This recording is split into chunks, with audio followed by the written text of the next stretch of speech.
Hello class, welcome to Sutram Academy. मैं sir Krishna, आपका sir, आपका ब्रो, आपका सर ब्रो।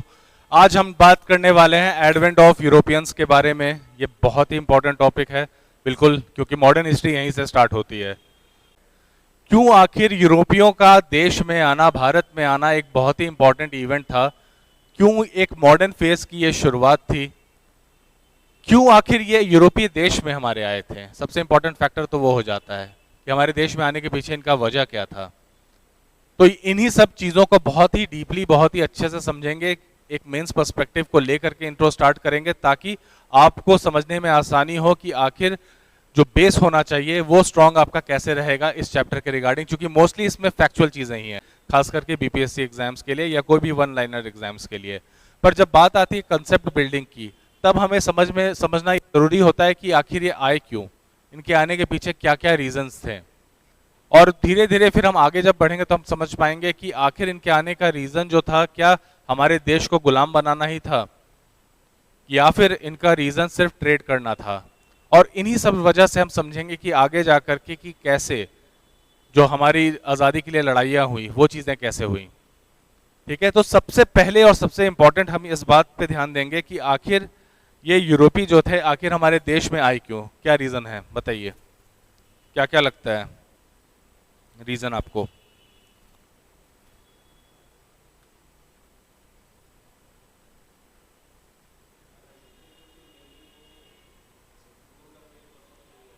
हाँ, एक्सप्लोर करने आए थे, ठीक है। एक्सप्लोर करने का मतलब है यहाँ पर?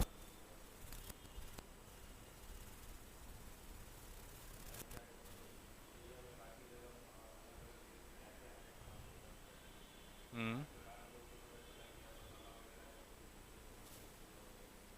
ठीक है, मसाला पर्पज से देखने के लिए आए थे, मसालों की खोज में आए थे। पर सवाल ये उठता है कि अगर ये आए भी थे हमारे देश में, तो क्या 1498 के पहले, 1498 के पहले हमारा क्या कोई ट्रेड नहीं था यूरोपियों के साथ? यानी अगर ये अफ्रीका मान के चलते हैं, अगर ये अफ्रीका है और यूरोप हमारा कुछ पड़ जाता है इस एरिया में, ठीक है, यहाँ पर आपका यूरोप पड़ जाता है, तो अगर ये यूरोप है, ये भारत है, ये चाइना अगर इधर है, तो क्या हमारा 1498 से पहले इनके साथ कोई ट्रेड रिलेशन था या नहीं था? ऐसा तो नहीं अचानक से इनको लगा कि यार मसाले इंडिया, कैसे था आखिर?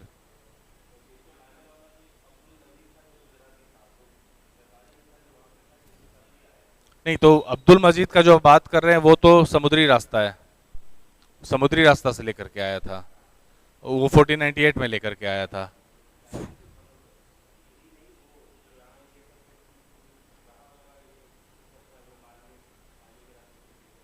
यही जानना जरूरी है।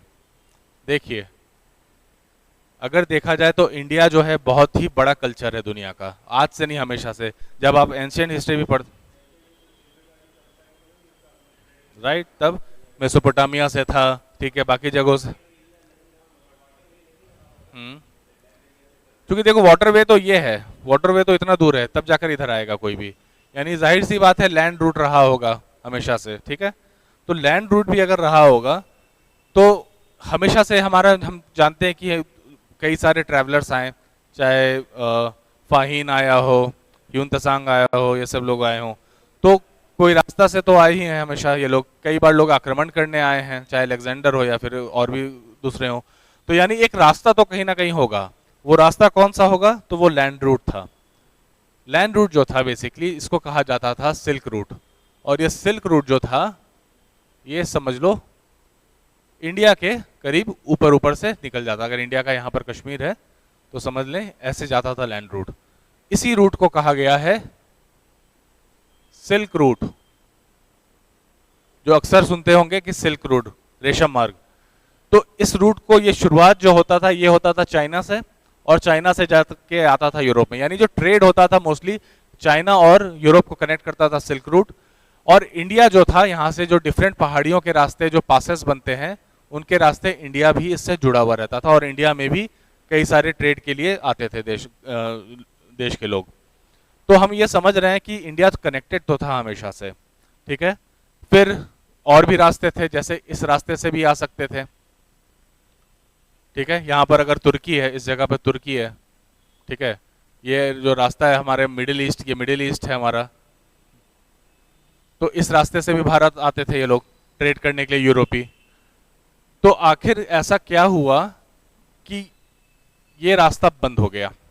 सिल्क रूट थोड़ा लंबा था, इसलिए मोस्टली यही रास्ता प्रेफर किया जाता था मॉडर्न, मतलब कि मिडाइवल टाइम्स में। यहां पर क्या होता है, तुर्की, तुर्की में जो है एक साम्राज्य था, ऑटोमन साम्राज्य। ऑटोमन साम्राज्य है वो टेक ओवर कर लेता है। इसके पहले था यहां पर रोमन साम्राज्य। ठीक है, इस एरिया में इटली का था, इटली इधर हो गया, तो इटली वगैरह के एरिया में, इस एरिया में मोस्टली पहले रोमन साम्राज्य था। तो ये रोमन एम्पायर जो था ये गिर जाता है, इसको टेक ओवर कर लेता है ऑटोमन एम्पायर। जब ऑटोमन एम्पायर टेक ओवर कर लेता है तो वो इस एरिया को कर लेते हैं डोमिनेट। अब यहां से यूरोप का जो भी ट्रेड हो रहा है वो उसके ऊपर कर देते हैं कंट्रोल। यानी अब अपने मनमाना हिसाब से वो टैरिफ लगा रहे हैं, मनमाना हिसाब से उनके ऊपर इंटरेस्ट कर रहे हैं, लूटपाट मारकाट बहुत चीजें होने लगी इस रूट में, क्योंकि इनका एक स्ट्रॉन्ग होल्ड बन गया था। तो जो ये बिजनेसमैन थे जो इंडिया से आकर के कई सारी कमोडिटीज ले जाते थे, यानी कमोडिटीज में जैसे हमारे यहाँ से स्पाइसेस यानी मसाले ले जाते थे, हमारे यहाँ के कॉटन ले जाते थे, ठीक है, तो ये सारी चीजें जो वो ले जाते थे उस पर उनको होने लगा लॉस, क्योंकि वो ड्यूटी ही इतना बढ़ गया। आज की डेट में देखो अमेरिका क्या कर रहा है, टैरिफ लगा रहा है, टैरिफ लगा रहा है तो चीज़ों के दाम बढ़ रहे हैं, फालतू का, लोगों को प्रॉफिट हो नहीं पा रहा है उतना। तो वही फंडा समझ लो उस समय किया गया था यहाँ पर, और इनको प्रॉफिट हो नहीं पा रहा था। तो यानी एक जरूरत, अब हम समझ पड़ रहे हैं, जरूरत पड़ रही है कि इस रास्ते को हमें छोड़ना है, कोई और रास्ता ढूंढना है यहाँ तक पहुँचने के लिए। क्योंकि देखो पहाड़ी इलाका से बहुत ज़्यादा सामान लेकर के नहीं जा सकते हो, सिल्क रूट का बहुत यूज़ नहीं कर सकते हो, पासेस हैं बहुत, पहाड़ी दुर्गम रास्ते, आज की तरह नहीं है कि टनल्स बने हुए हैं। तो आपको एक ऐसा रास्ता ढूंढना था कि आप बल्क में सामान ले जा सको विदाउट एनी प्रॉब्लम। तो अब ढूंढना शुरू किया गया समुद्री रास्ता भारत के लिए। बट कहानी बस यही नहीं है कि समुद्री रास्ता ही ढूंढना भारत के लिए वॉज द मेन मोटो। कहानी में बहुत सारे ट्विस्ट हैं। देखो ये जो दौर था ना यूरोप का, ये दौर समझ लो, इस दौर को कहते हैं रेनेसा का दौर। यानी उस समय लोगों का कहीं ना कहीं ये पहले लोगों का क्या विश्वास था कि दुनिया जो है वो चपटी है, ठीक है, जो क्रिश्चियन में बाइबल में कहा गया, किनारे जाएंगे तो गिर जाएंगे, लोगों का यही विश्वास था। ये हमारा नहीं था, हिंदुस्तानियों का नहीं था, ये बाकी जो अब्राहमिक रिलीजन है उनका अभी भी है विश्वास कि दुनिया चपटी है, यहाँ से जाओगे नीचे गिर जाओगे, मर जाओगे, उनको लगता था। और सूरज जो है वो हमारे धरती का ही चक्कर काटता है। आज भी दुनिया में ऐसे लोग हैं जो इस थ्योरी को मानते हैं, और वो फ्लैट अर्थ सोसाइटी नाम से अपने आप को कहते हैं, ठीक है, उनका मानना अर्थ फ्लैट है। अरे बहुत इंटरेस्टिंग, ये मजेदार चीजें हैं, ये कभी देखना यूट्यूब पे तुम्हें हंसी भी आएगी और उनकी बात कन्विंसिंग भी लगेगी कई बार, और कई बार उनके बातों को लोग खंडन भी करते हैं। इनका कहना है कि धरती एक्चुअल में प्लेट जैसी ही है और सूरज जो है वो यहाँ से गुजरता है। आप जो एंटार्क्टिका बोलते हो यहाँ पर आर्टिक और यहाँ पर एंटार्क्टिक है, वो वहां पर नहीं है, एंटार्क्टिक एक्चुअली यहाँ पर है, ठीक है, और सारे देश यहाँ पर है, यहाँ पर अमेरिका है, यहाँ पर अफ्रीका, यहाँ इंडिया है, इस तरह से करके है फैला हुआ। और जो फ्लाइट भी उड़ा रहे हैं वो लोग भी इस चीज को, इस सच्चाई को जानते हैं और उसके हिसाब से अपने फ्लाइट उड़ाते हैं और किसी को सच नहीं बताते हैं कि फ्लैट है। या फिर जो लोग स्पेस में चले जा रहे हैं नासा वाले, वो लोग भी ये सच छुपा रहे हैं सबके सामने। तो इस लेवल की मूर्खता दुनिया में फैली हुई है कि अर्थ को फ्लैट मान रहे हैं और अपने हिसाब से थ्योरी। पहले तो ये था कि ऐसे फ्लैट है, मतलब सिर्फ अर्थ ही अर्थ है, फ्लैट है और सारे कॉन्टिनेंट्स ही हैं। आजकल इसमें एडिशन क्या हो गया इस थ्योरी में कि जो आर्टिक है ना, एक आइस वॉल बना हुआ है यहाँ पर, ठीक है, बर्फ का एक बहुत बड़ा सा दीवार बना हुआ है, और इस दीवार के बाहर जाकर के फिर अर्थ है जो प्रॉपर स्फेरिकल है। यानी ये पार्ट जो है ये चपटा है बिल्कुल और बाकी स्फेरिकल है। और इस जो है क्या कहते हैं, जो आइस वॉल है, इसके बाहर और भी कई सारे ऐसे कंट्रीज हैं या कॉन्टिनेंट्स हैं जिनसे हमारा कोई मतलब नहीं, जिनको तुम बचपन में कहानियों में पढ़ते होगे, जहां से टाइटन कोई जगह का नाम है या फिर टॉरेड कोई जगह का नाम है, जो कहानियों में होता था। तो वो लोग उसको अभी भी सच मानते हैं कि ऐसी जगह है एक्चुअली। तो इस लेवल की मूर्खता दुनिया में फैली हुई है।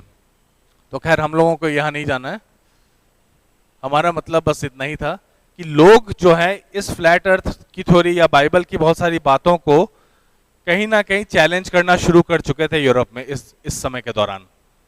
तो इस समय कुछ लोग ऐसे उभरे जिनका था फंडा कि वो अब दुनिया देखना चाहते थे कि आखिर दुनिया कैसी है, क्या वाकई में चपटी है या गोल है।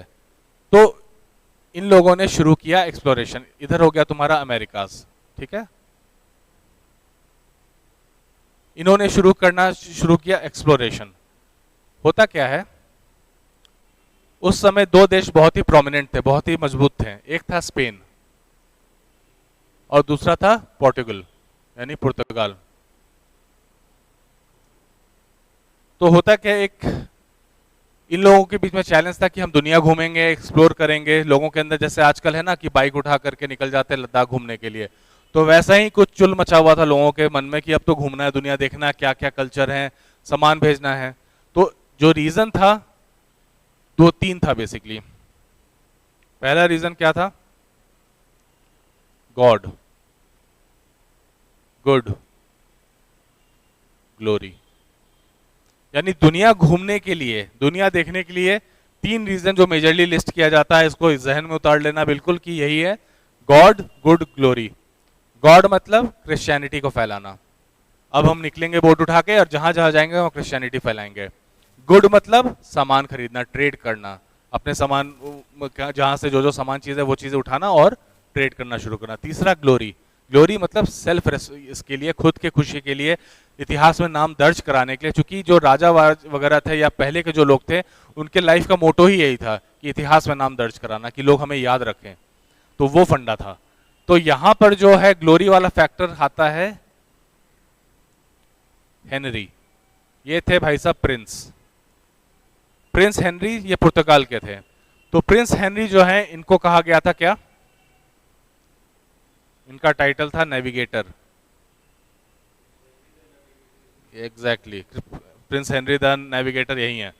तो प्रिंस हेनरी जो थे, इनको बहुत मन था कि भारत को तलाश करे, भारत की तलाश कर, चुकी ये रास्ता ब्लॉक हो चुका था और ये निकले एक ऐसे सी वॉयज पे जाके भारत को ढूंढे। और उस समय देखो, चूंकि ये लोग ना कहीं बाइबल की सारी बातें नहीं मान रहे थे, ये साइंस की ओर थोड़ा सा मूव कर रहे थे, तो रीजनिंग के ऊपर मूव कर रहे थे।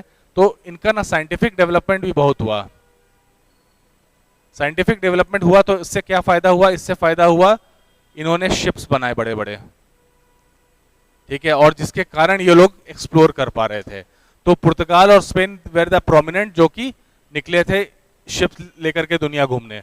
पर इनमें हमेशा कॉन्फ्लिक्ट होता था। कॉन्फ्लिक्ट क्या होता था, ये जहां पहुंच रहे हैं, जहां स्पेन पहुंच रहा है वहां पुर्तगाली पहुंच रहे हैं, जहां पुर्तगाली पहुंच रहे हैं वहां स्पेन पहुंच रहा है। तो ये काफी ज्यादा कॉन्ट्रोवर्शियल था।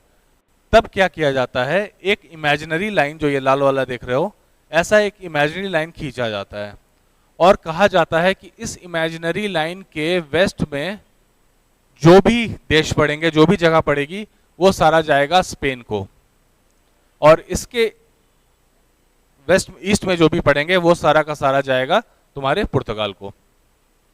यानी नेविगेशन का जो राइट है वो पुर्तगालियों का बढ़ गया, स्पेन का इधर बढ़ गया, ठीक है। अब ये लोग, इन लोगों में कॉन्फ्लिक्ट नहीं होगा। और ये जो इमेजिनरी लाइन जो खींचा गया, वो खींचा गया एक आइलैंड को ध्यान में रखे, जिसका नाम था केप वर्दे आइलैंड, ठीक है। तो ये एक रीजन था जिसके कारण इन लोगों ने शुरू किया दुनिया घूमना। और क्या रीजन था,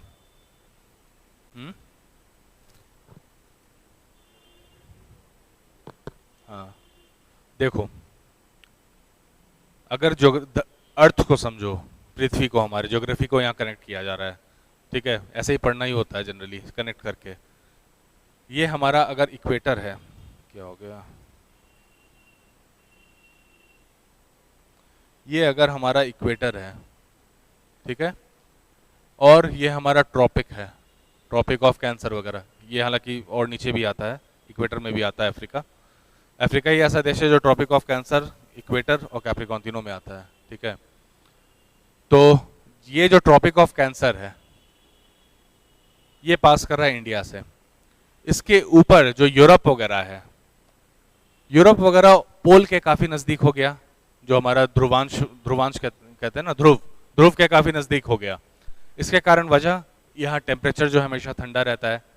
जब टेम्परेचर ठंडा रहता है तो जाहिर सी बात है वेजिटेशन ज़्यादा ग्रो नहीं करेगा, ज़्यादा यहाँ पर पेड़ पौधे नहीं होंगे, और जब पेड़ पौधे नहीं होंगे तो फिर यहाँ इन्वायरमेंट को समझो, इन्वायरमेंट लिंक होगा।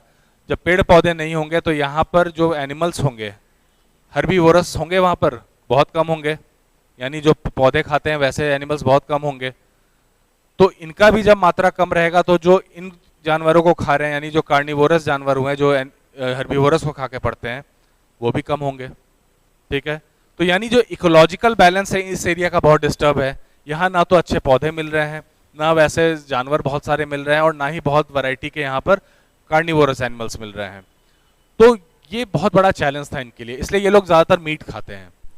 आज की डेट में हमारे यहाँ जो शादियों में सब कोट पहनते हैं, सब कोई, हर कोई पहनेगा, लेकिन वो उनका मजबूरी था पहनना, क्योंकि 8 महीने तो यहाँ ठंड पड़ती है, उनका माहौल ही वैसा है ठंडा पहनने का, तो उनको ज़रूरत थी कोट पहनने की। पर हमारे देश में तो वो रिक्वायरमेंट नहीं है, हमारे यहाँ तो ट्रॉपिकल वेदर है, हम ट्रॉपिक्स में पड़ते हैं, हमारे यहाँ ट्रॉपिकल है, यानी हमारे पास गर्मी भी अच्छी पड़ती है, हमारे पास सर्दी भी अच्छी पड़ती है, और इस वजह से हमारे यहाँ वैरायटी है। वैरायटी है किस चीज़ का? तो हमारे पास पेड़ पौधों का, फ्लोरा फाउना का वैरायटी है। हमारे पास कई सारे घास खाने वाले, पत्ते खाने वाले जानवर है, उन जानवरों को खाने के लिए ढेर सारे कार्निवोरस जानवर हैं, तो हमारे पास बहुत बड़ा वैरायटी है हमारे पास। इस कारण से फूल पत्ते, फिर तुम्हारा जो वेजिटेशन, जो तुम्हारे स्पाइसेस हो गए, जो रूट्स हो गए, हर चीज़ खाने लायक है यहाँ पर। इंसान कुछ भी खा सकता है, वैरायटी ऑफ द थिंग्स खा सकता है। तो ये एक बहुत बड़ा रीज़न था कि यूरोप जो है हमेशा इंडिया के नीड में था। ठीक है, कि इनको चाहिए था वो चीज़ें इंडिया से। पर एक बात बताओ, इंडिया तो था ही इसमें, उसके अलावा अफ्रीका भी तो ट्रॉपिकल वेदर फॉलो करता है, वहाँ तो इक्वेटर भी है, और इक्वेटर होने का मतलब क्या हुआ? बारिश बहुत अच्छी होगी वहाँ पर। ठीक है, जलडमरू मध्य कहलाता है ना, नहीं सॉरी, इक्वेटर को क्या कहते हैं, इक्वेटर के पास के एरिया को? ये वाला पता नहीं, हिंदी में याद नहीं मेरे को। तो इक्वेटर जो है बेसिकली डोल्ड्रम्स, इंग्लिश में डोल्ड्रम्स कहते हैं, ये तो अक्षांश है, पर इक्वेटर के 5 डिग्री ऊपर 5 डिग्री नीचे को डोल्ड्रम्स कहते हैं। ठीक है, तो ये जो रीजन है, इस रीजन में बारिश बहुत होती है, और यही वजह है यहाँ पर जो अफ्रीका में रेन फॉरेस्ट वगैरह है, अमेजोन रेन फॉरेस्ट वगैरह जो है, ये सब बहुत बढ़िया है, बहुत ज़्यादा है। तो वेजिटेशन तो यहाँ भी अफ्रीका के पास भी है, एनिमल्स, पानी, फल सब्जी सब कुछ मिल रहा है। तो आखिर यूरोपीय जो थे सिर्फ भारत को ही क्यों प्रेफर कर रहे थे? ये तो अफ्रीका भी जा सकते हैं, और नज़दीकी पड़ता, उतरो यहाँ से उतरो, इजिप्ट से, इटली से उतरो, सीधा अफ्रीका पहुँच गए। इतना झंझट करके यहाँ आना, या फिर आखिर यहाँ घूम करके यहाँ आना, क्या वजह हो सकता है? रीज़न क्या है? लोग उस समय भी अफ्रीका नहीं गए, आज की छोड़ दो बात, लेकिन भारत आते थे इतना दूर ट्रैवल करके, क्यों? कोई गेस? देखो, अफ्रीका जो था, इंडिया जो है बेसिकली, इंडिया में कल्चर है, सिविलाइजेशन है हमेशा से, चाहे मोहनजोदारो के समय से रहा हो या महाभारत के समय से रहा हो, हमेशा से सिविलाइजेशन है, हमेशा से लोग हैं जो एक प्रॉपर कल्चर को, चीज़ों को मानते हैं। अफ्रीका में मोस्टली ट्राइबल्स रहे हैं, पॉपुलेशन नहीं रहा है, वैसा कल्चर नहीं रहा है। एग्जैक्टली चाहे इंडिया हो चाहे चाइना हो, दोनों सभ्यता, जो एशिया के सभ्यता सिविलाइजेशन के लिए यही जरूरी है। तो इनको जो मिल रहा था ना यहाँ पर, वो चीज़ अफ्रीका में वो नहीं मिला, सिविलाइजेशन नहीं मिला, कल्चर नहीं मिला, लोग वैसे नहीं मिले। एग्जैक्टली लोग यहाँ पढ़े लिखे थे, समझदार थे, आपकी भाषा सीख समझ सकते थे, तो ये चीज़ें बेहतर थी। ये सब चीज़ें अफ्रीका में नहीं मिल रहा था। दूसरा रीज़न, अफ्रीका मोस्टली हॉट ही है, मोस्टली गर्म है, यहाँ पर ऐसा कुछ हिल स्टेशन जैसा प्रोमिनेंटली नहीं है। पर इंडिया में हिमालयाज होने के कारण हमारे पास यहाँ से लेकर यहाँ तक पूरा हिल स्टेशन है। यहाँ पर कोरोमंडल होने के कारण यहाँ पर सारा हमारा हिल स्टेशन है, नीलगिरी हो गया, ऊटी हो गया, कुर्ग हो गया, वायनाड हो गया, साउथ में भी बहुत सारे हिल स्टेशन हैं। तो ये हमारा बिहार में ही देखो, बिहार के एरिया में किशनगंज वगैरह का एरिया जो हो गया, वहाँ पर भी एक तरह से हिली ट्रैक्ट है। तो अंग्रेज़ों को या यूरोपियों को भारत का मौसम ठीक लगा, गर्मी अगर है तो अपना कैपिटल शिफ्ट कर दो पहाड़ी इलाका में, और उस जगह को अपने नाम पे रख दो। जैसे हिमाचल में जगह है मैक्लॉयडगंज, डलहौजी, बिहार में कौन जगह है बताओ? बिहार में कौन सा जगह है जो कि फॉरेनर के नाम पे है? और ये झारखंड में भी है, झारखंड में भी बहुत जगह है।